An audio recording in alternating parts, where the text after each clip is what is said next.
సామాన్యంగా మన వాళ్ళందరికీ కూడా ఒక క్లిషే ఉంటుంది. ఆడవాళ్ళు అనేసరికి తెలియకుండా కొన్ని వందల సంవత్సరాల నుంచి మనం ఒక మైండ్ సెట్ తయారు చేసి పెట్టేసాం. వాళ్ళు పెద్ద తెలియని వాళ్ళు కాదు, లేదంటే వాళ్ళు పెద్ద క్యాపబుల్ కాదు, వాళ్ళు పెద్ద ఎంటర్ప్రెన్యూర్స్ కాదు. వాటన్నిటిని ఆడవాళ్ళు తప్పుని ప్రూవ్ చేస్తూ వస్తూనే ఉన్నారు. అయినా ఇంకా నమ్మం. ఇప్పటికీ ఇంకా నమ్మం మనం.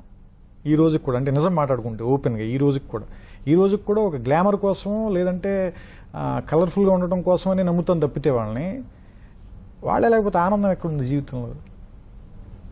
ఆడపిల్లని పెంచితే తెలుస్తుంది ఆనందం అంటే ఏంటో. అది నేను నా నువ్వేలో చెప్పాను. ఒక ఆడపిల్ల పెరుగుతుంటే చూడటం అనే మ్యాజిక్ నాకు తెలిసింది. ఎందుకంటే చాలామంది అక్కల మధ్యలో పెరిగాను నేను. మా కజిన్స్ కానీ మా అక్కను చూశాను నేను. నాకు తెలుసు వాళ్ళు ఎంత తెలివిగా ఉంటారో, ఎంత బాగా మాట్లాడగలరో, అండ్ ఎంత పవర్ఫుల్గా ఉంటారు. నాకు తెలిసి నేను అర్థం చేసుకుంది ఏంటంటే ఆడవాళ్ళనంత బలంగా మానసికంగా మగవాళ్ళు ఉండలేరు. వీళ్ళకి ఏదైనా ఒక కష్టం రాగానే 10 మంది మధ్యలోకి వెళ్ళి కూర్చోవాలి, లేదంటే మగాళ్ళు షేక్ అయిపోతారు. సాయంత్రం 5 నుంచి 7 దాకా ఇంట్లో ఏం మగాడు నేను ఉండమనండి, చాలా కష్టం. కానీ ఆడవాళ్ళు ఇంట్లో కూర్చోగలరు గ్లూమీగా, కరెంట్ లేకపోయినా కూడా ఇంట్లో అంత ధైర్యంగా కూర్చోగలరు. టీవీ కూడా లేని రోజుల్లో హస్బెండ్ వస్తాడని ధైర్యంతో వెయిట్ చేస్తారు. నిజంగా వాళ్ళు వెరీ స్ట్రాంగ్ పీపుల్ అనిపిస్తుంది నాకు. సో వాళ్ళ ముందు తగ్గడంలో తప్పే ఉంది, అది గొప్పేగా.